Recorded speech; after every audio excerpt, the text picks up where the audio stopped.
À le côtoyer tous les jours, on ne peut pas s'empêcher de penser comme lui. Je vois pas comment on le pourrait. J'ai demandé à tout le monde dans des émissions de radio ou de télé ou ailleurs, donnez-moi une raison non religieuse qui nous empêcherait de le faire. Pourquoi c'est mal? Dites-le moi et je vais arrêter. Faites-moi comprendre pourquoi c'est mal et j'arrête aussitôt. Personne n'a trouvé de réponse. Vous savez pourquoi? Parce qu'il n'y en a pas. Il n'y a pas de réponse. Les gens ont peur. Ils ont peur d'ouvrir une porte qui pourrait... Vous savez, la peur et l'ignorance vont de pair. Les gens à Ottawa pourraient faire quelque chose. Si ça dépendait de moi et que j'avais leur pouvoir, je ferais quelque chose. Il y a des médecins qui aimeraient que les choses changent. Il y a des médecins qui le font. Ça se fait. Mais on tire le rideau là-dessus en espérant ne pas se faire prendre. C'est révoltant. On traite les gens comme mon père comme des sacs à ordures.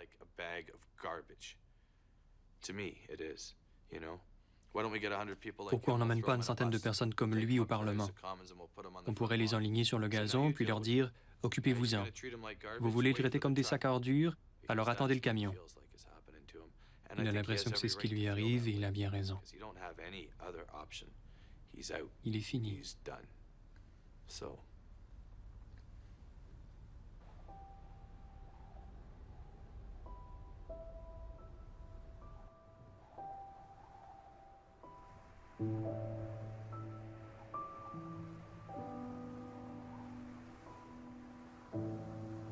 C'est pas un choix entre la vie et la mort. La personne qui choisit l'euthanasie, la mort est déjà là, soit du fait de la très grave maladie qu'elle a, soit du fait de la très grande vieillesse qui va bientôt l'embarquer dans une sénilité profonde et la mort. C'est donc un choix, non pas entre la vie et la mort, mais c'est un choix entre plusieurs façons de mourir. Et les personnes qui nous aident, les médecins, les amis, la famille, etc., ils ne nous tuent pas. Tuer quelqu'un, c'est lui retirer la vie contre son gré. Mais ils ne nous tuent pas, ils nous aident à mourir. La question de l'euthanasie ne se pose pas d'abord à propos de savoir ce que le médecin a le droit ou pas le droit de faire. Elle se pose à propos de savoir ce que moi, ce que vous, ce que tout être humain a le droit de faire par rapport à sa vie, par rapport à sa mort.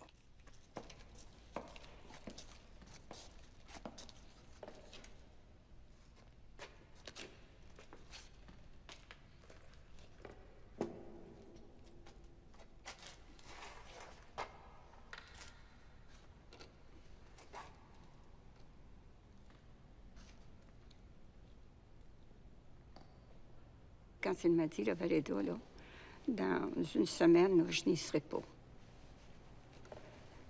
Je lui ai dit, je te promets, je vais y être. Je m'approche près de lui, puis je lui ai dit, c'est Valéda. J'ai dit, fais-moi signe si tu me reconnais. J'ai pas eu de signe. Il y avait une main qui était brillée, bien abrillée en dessous de sa couverte. Je prends sa main. Puis là, je m'approche de lui encore. Puis je lui dis, Jacques, c'est Valéda. Si tu me reconnais, serre-moi la main. J'en ai fait le saut, tellement que m'a serré la main forte. J'ai failli écraser là. Alors, j'ai sorti de la chambre. Puis là, j'ai dit, il faut que je me promène pour essayer de... Ceux qui étaient avec moi, bien, ils étaient tous... surpris de ça. J'ai dit, il me connaît, il vient de me serrer la main. Alors, je suis retournée à sa chambre.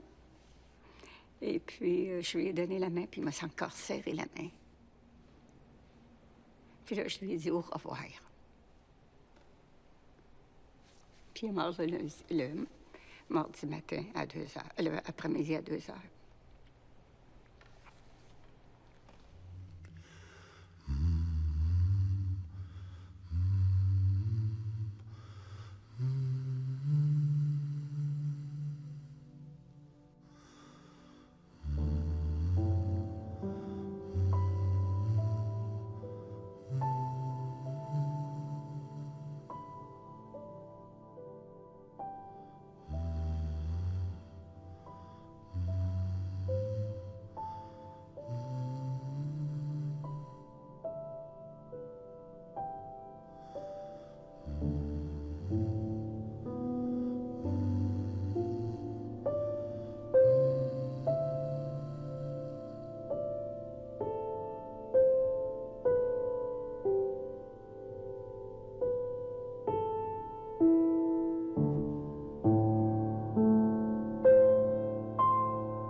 Je ne veux pas survivre à ma propre mort.